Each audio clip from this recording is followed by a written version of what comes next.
J'emmène des gens pour aller rencontrer les dauphins et les baleines dans le monde. Et j'enseigne justement une apnée un peu différente que j'appelle l'apnée delphinienne. Lorsque j'ai commencé à aller vers cette quête delphinienne, c'était peut-être pour apprendre plus des dauphins par l'apnée et apprendre de l'apnée par les dauphins.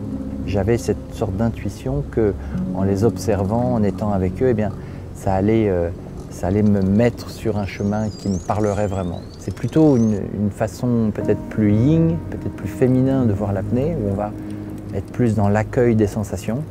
C'est une école de vie incroyable pour aller chercher son potentiel, son propre potentiel. Une apnée plus collective, dans le sens où moi j'aime beaucoup faire plonger les gens ensemble. On va danser sous l'eau. L'idée c'est qu'à un moment donné on puisse créer une vraie relation finalement sous l'eau. Et il se passe quelque chose d'assez fort. Quand on rencontre un dauphin, on est ému, touché, et bien finalement quand on le fait avec nos congénères, avec des humains, et bien finalement ça nous touche un peu de la même manière parce que on est en lien. Et puis enfin, l'apnée delphinienne, c'est aussi une apnée plus d'exploration. C'est d'aller explorer un site librement, passer dans des grottes, vraiment visiter un site, mais en apnée, comme on ferait une plongée, sauf que là on est en apnée. Le fait de se relaxer, de respirer, nous met dans un état particulier qui va nous faire vivre la plongée totalement différemment. Ce lagon abrite une centaine de dauphins totalement sauvages et qui offre des conditions, je dirais, de rencontre avec les dauphins absolument extraordinaires, parce que vous avez une eau claire, chaude, et c'est quand même pour moi un des plus beaux endroits au monde pour les rencontrer.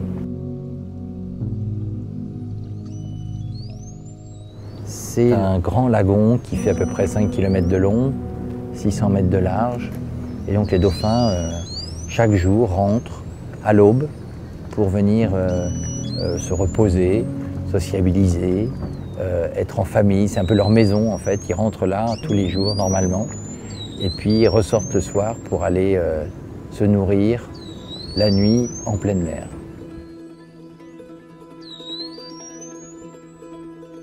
Les gens viennent en se donnant, en s'investissant, en allant creuser quelque chose en eux-mêmes.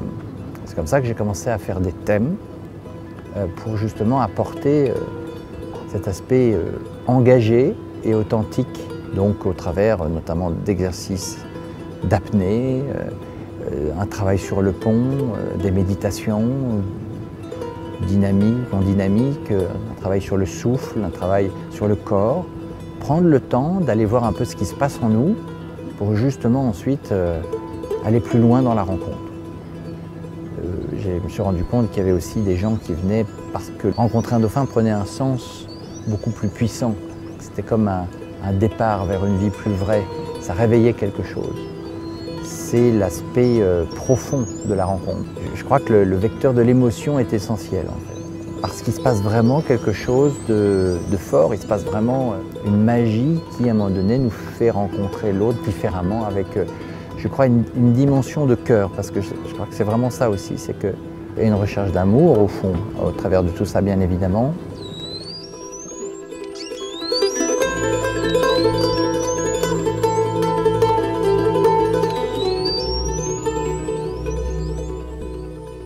Le dauphin nous enseigne à peut-être tourner notre regard plus vers l'intérieur, et c'est ça que nous propose l'apnée aussi, c'est de nous adapter, nous seuls, dans cette immensité puissante de la mer, à trouver notre propre chemin.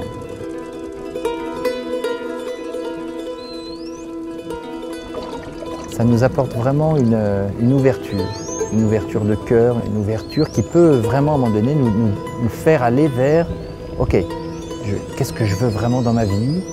Et puisque j'ai vécu ça, pourquoi pas vivre mon rêve à moi?